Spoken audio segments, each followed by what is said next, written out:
ఎలా ఉంది కలికి? మామూలుగా లేదు, చిక్కిపోయింది సినిమా చూస్తే. ప్రతి ఓళ్ళు కూడా వాట్సాప్ లో గుడ్ నైట్ అని మెసేజ్ పెడతారు, స్వీట్ డ్రీమ్స్ అని చెప్తారు. కానీ ఆ కళ ఎలా ఉంటుందో మనకు తెలియదు. ఆ కళ కలికిలో చూసానండి. ప్రతి ఓడి కళ అసలు ఒక మామూలు ప్రపంచం చూపించలేదు డైరెక్టర్ గారు.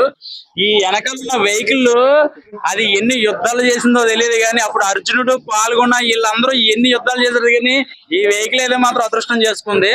ప్రభాస్ గారు ఆది పురుష్ లో రాముడి క్యారెక్టర్ లో ఎంత అదృష్టం చేసుకున్నాడో, ఈ రోజు ఇందులో అర్జున క్యారెక్టర్ నిజంగా అదృష్టం ఉండాలి. అసలు ప్రభాస్ గారు ఎంతో అదృష్టం చేసుకున్నారు. ఒక దేవుడి క్యారెక్టర్ లో రామారావు గారు, సీనియర్ రామారావు గారే చేశారు. తర్వాత ఎవరు చేసినది అసలు ఎవరికి ఎక్కలేదు. కానీ ఇందులో వచ్చే క్యారెక్టర్స్ రాజమౌళి గారు కానీ, ఆర్జీవి క్యారెక్టర్ కానీ, కొన్ని గెస్ట్ పాత్రలు ఉన్నాయి. అసలు విజయ్ దేవరకొండ గారి క్యారెక్టర్ అయితే మాత్రం మామూలుగా లేదు. అప్పుడు అర్జున్ రెడ్డి, ఇప్పుడు అర్జున్ ఇందులో అసలు మామూలుగా లేదండి. చెప్పాలంటే సినిమాకు ఒక అర్థం ఉంది, ఆ అర్థంలో పరమార్థం ఉంది. చెప్పాలంటే ఇది ఒక రామాయణం, భాగవతం ఇవన్నీ కూడా ఏదేదో మాట్లాడేస్తారు కానీ సినిమా తీసి చూపిస్తే సరిపోతుంది. ఇందులో ఒక సీన్ కి ఒక చిన్న సినిమా తీయచ్చు.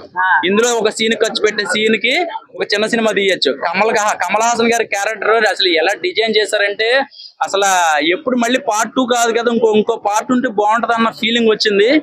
అసలు ఎంత కష్టపడుతున్నారు, ప్రతిదానికి చిన్న చిన్న వంకలు పెట్టేస్తూ ఉంటారు. ఆ వంకలు పెట్టే వాళ్ళకి ఒక్కసారి 3D కల్చర్ పెట్టిన సినిమా చూస్తే అందులో గుర్రాలు వస్తాయి, 7 గుర్రాలు సినిమా వస్తూ ఉంటాయి. ఆ గుర్రాలు వచ్చినప్పుడు అసలు ప్రభాస్ గారి ఆ లుక్స్ కానీ, కృష్ణుడిని చూపించే క్యారెక్టరైజేషన్ ఎంతో ఆలోచించి పెట్టారండి. కృష్ణుడిని చూపించకుండా ఆ క్యారెక్టరేషన్ డైలాగులు అంటే ఆర్ఆర్ వస్తుంటే నిజంగా గూస్ బంప్స్ వస్తూ అసలు ఎలా ఉన్నాయంటే అలా ఉన్నాయి. సినిమాకి ఎలాంటి పబ్లిసిటీ లేకుండా ఒక కార్ ఎలివేట్ చేసుకుంటూ మొన్నటిదాకా ఒక సినిమా రావడం అనేది సినిమాలో దమ్ముంది కాబట్టి, అంటే చిన్న సినిమాలు కూడా ఎక్కువ ప్రమోట్ చేసేసుకుని అందులో విషయం ఉండదు. కానీ ఇందులో ఒక మంచి దేవుడి కోసం, ఒక కాశీ కోసం చూపించే విధానం ఉందండి. నిజంగా అసలు దీపికా పడుకునే క్యారెక్టర్ కానీ, వీళ్ళందరి క్యారెక్టర్లు ప్రతి క్యారెక్టర్ ఎక్కడా కూడా ఏదో ల్యాగ్ అనేది లేదు. అసలు చాలా బ్రహ్మాండంగా ఉంది. ప్రభాస్ గారు నిజంగా మీరు అసలు పెట్టి పుట్టారండి సినిమా ఇండస్ట్రీకి. ఎందుకంటే ఏం చెప్తారండి, ఆది పురుష్ తీశాడు కదా, ఓం రావత్ గారికి ఏం చెప్తారు? కరెక్ట్ గా 1 ఇయర్ ఇక్కడే నిజంగా ఇదే ప్లేస్ లో అప్పుడు ఆది పురుష్ కి ఇదే ఐమాక్స్ దగ్గర రివ్యూలు చెప్పొద్దు అన్నారు. మళ్ళీ అదే మూవీకి ఇక్కడ రివ్యూ చెప్పడం చాలా ఆనందం. చెప్పాలంటే డైరెక్షన్ నేర్చుకోవాలంటారా? ఓం రావత్ గారు డైరెక్షన్ నేర్చుకోవడం కాదండి, first direction okay, graphics designing అవన్నీ కూడా చూసుకోవాలి. ఫస్ట్ ఏదో చీకట్లో సినిమా చూసినట్టు ఉందా, ఇంకా ఆ మ్యాటర్ వదిలేద్దాం. రాముడే అర్జునుడే పాల్గొంటే అసలు ఇందులో గొప్ప విషయం ఏంటంటే, అసలు అమితాబ్ బచ్చన్ గారి క్యారెక్టర్ చూస్తే నిజంగా కళ్ళంట నీళ్లు వస్తాయి. ఆయన హైట్ కి ఆయన ఒక దేవుడి రూపంలో నిజంగా స్క్రీన్ లో మనం చూసినట్టే ఉంది. నిజంగా ఆయన చూడడానికి నేను మళ్ళీ వెళ్తానండి.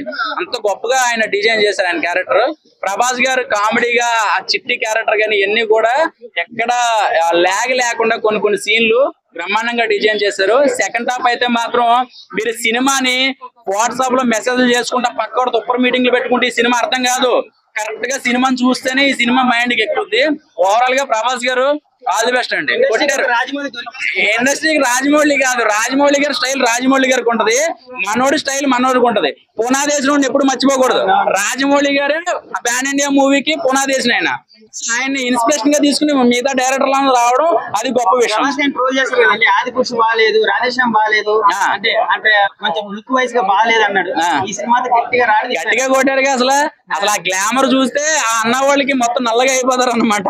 అదొక దిష్టి చొక్క అంతే. దాని గురించి బుజ్జికి ఏం చెప్తారు కారణం చూసి? బుజ్జి అసలు అదృష్టం. ఈ బుజ్జి చాలా బ్రహ్మాండంగా ఎక్కిన కార్ ని డైరెక్ట్ గా చూస్తే మీకు ఎలా అనిపిస్తుంది? చాలా హ్యాపీగా ఉంది. ఇక్కడ రివ్యూ చెప్పడం ఇంకా బాగుంది. చెప్పాలంటే అది వెళ్ళి లోపల అన్నా సరే నేను ఫోటో తీసుకుంటా అక్కడ. Okay, thank you.